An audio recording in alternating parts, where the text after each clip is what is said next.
because I think it'd be really cool to have all these like third-party things available for Cybertruck.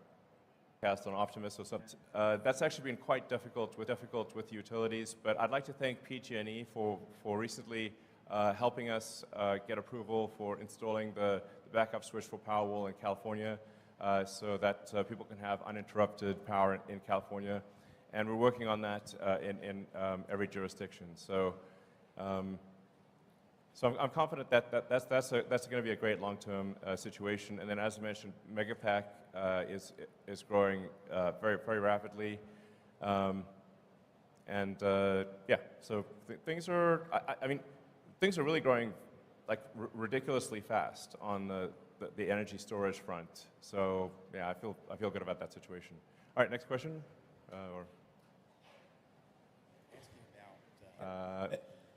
Hello. Great. Hey, Elon, a lot of people have just kind of been wondering, how are you doing? So just wondering, what's up? How you doing? How you feeling? We saw you were partying in Cabo recently, so just What, me? Must have been someone else. Yeah, so how are you doing? Just human to human, how you doing? Well, I have to say, it's been a bit of a roller coaster situation.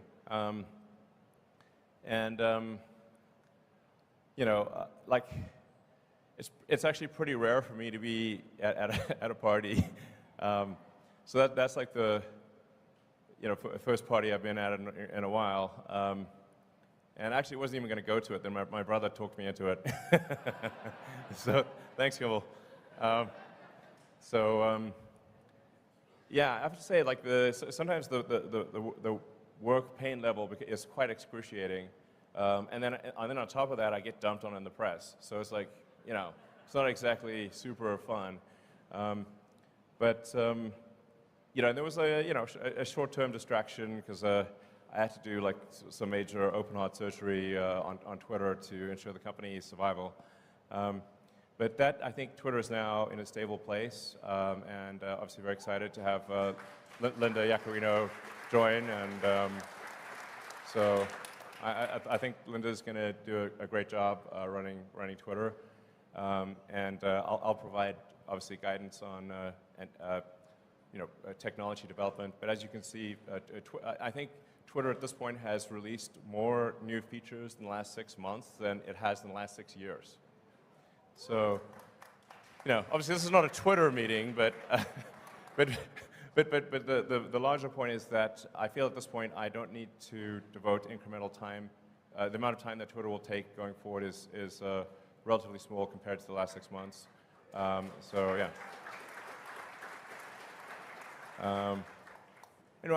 Apart from like there's like some macroeconomic things that we can't do anything about. Overall, I feel very good about the health of the companies, and I'm increasingly optimistic about the future. Thanks for asking. It's kind of you to ask. So.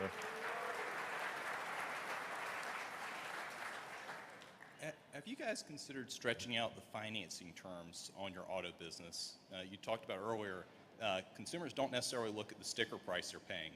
All they're concerned about is monthly payment. Right. And one of the fundamental advantages of an EV is that it's substantially more durable.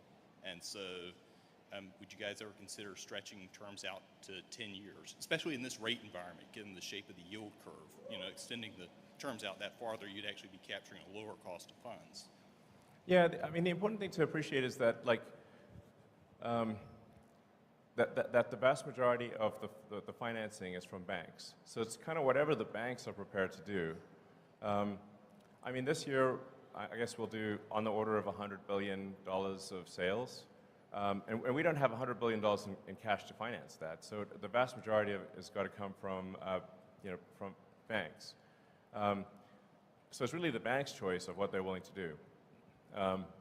And it has been tricky with banks recently because, as I mentioned earlier, if you're a bank and you're not sure whether you're going to be alive or not, it's a pretty big distraction, and increasing your auto loan portfolio is very much a secondary priority. So it's just important to appreciate it's not up to Tesla, it's up to the banks. And there's not some easy solution where you can say have a so-called a captive financing arm, et cetera, because you have to securitize those loans, and the market for securitizing them is weak. there is no, I wish there was an easy path, but there isn't. So, you know, I think it's just important to remember that the economy moves in cycles. And we've had a very long period of upcycle. The next 12 months will be, I think, difficult for everyone. And I think, you know, when Berkshire Hathaway had their annual meeting, Warren and Charlie actually said, like, hey, this year, the Berkshire companies are going to make less money. And you know, they're very well-run organizations, and I think that's just generally true for the economy. So, you know, it's also important to remember that, you know, there are good times and there are dark times, but then the good times follow the dark times. So, my advice would be, don't look at the markets for the next 12 months. If there's a dip, buy the dip. And I think you will not be sorry, because you know, there's just generally a sort of there's an economic cycle to things, but things come back up. So my guess is tough times for a year. Like I said, just my guess. But then Tesla will emerge stronger than ever, and the long term, if you say like net present value of future cash flows, will be incredible, in my opinion. All right. So.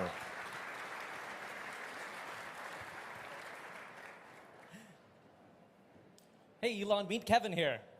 Hey, how's it going? Good, thanks. So Tesla is the largest position in my ETF, ticker PP, and that's for pricing power. Right. And I'm curious, I really think that some of the features that you highlighted here, like the over-the-air airbag deployments of improving the features, the safety features, are great things that we could be advertising. I know you've heard this many times before. I know you have. But sorry, go ahead, yeah. $525 off every car this year is half a Netflix's advertising budget. $1,000 is the entire Netflix advertising budget, and I see their ads everywhere. Why not advertise these things that you told us here? I feel like nobody else knows about this. I just talked to Gordo, the Tesla bear, and he's still talking about 2016 New York Times pieces. These people are in the past, man. That's like 7 years ago at this point. Yeah, I mean, that's what I'm saying. Yeah, it's actually, I talked to a lot of people, and they still think that like Teslas are like super expensive. And like, no, actually, the starting price for a Tesla is below the average auto price in the US. It's like, and that's a good thing. Yeah. I mean, I think it's good that it's that way, you know? Like, our goal was always to make cars that are affordable to the general public. So I hear you. I mean, I think, and it's indeed ironic that, you know, Twitter is like highly dependent on advertising. So, you know, here I am. It's like, you know, never used advertising really before, and now have a company that's highly dependent on advertising. So, I guess I should say advertising is awesome, and everyone should do it. But I think I hear your sort of larger point, which is that there are amazing features and functionality about Teslas that people just don't know about. So, yeah. And although there's obviously a lot of people that follow, like, say, the Tesla account and the you know, my account, whatever, on Twitter, to some degree, it is preaching to the choir. And the choir is already convinced. So I think what you're saying does have some merit, and you know what? I believe in taking suggestions. So